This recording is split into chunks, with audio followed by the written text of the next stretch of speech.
Well, the Sensex is ending the year pretty much where it was after the sell-off in 2006, and that's more than 60% down from its highs that we saw earlier in the year when the sell-off really began. I think we're at a situation now in India, particularly with the markets, where the bottom has already come.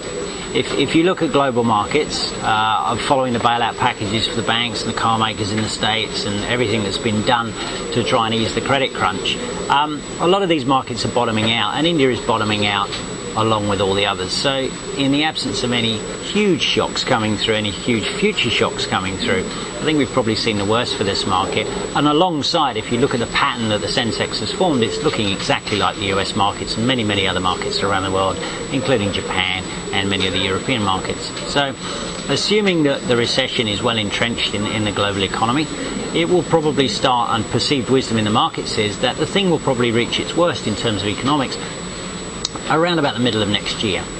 Now, stock markets tend to discount one full year ahead. That's why the markets now are starting to discount a kind of recovery towards the end of next year. So it all kind of fits together rather nicely. India again has decoupled actually quite nicely from the Asia markets just recently, which seems to indicate to me that India's moving under its own steam. Some of these other economies are going to suffer more as somewhere like the United States continues to slow down. You know, the United States is 25% of the global economy. It's a big export market for a lot of other countries, but India doesn't have a huge dependence on exports. It runs on its domestic economy.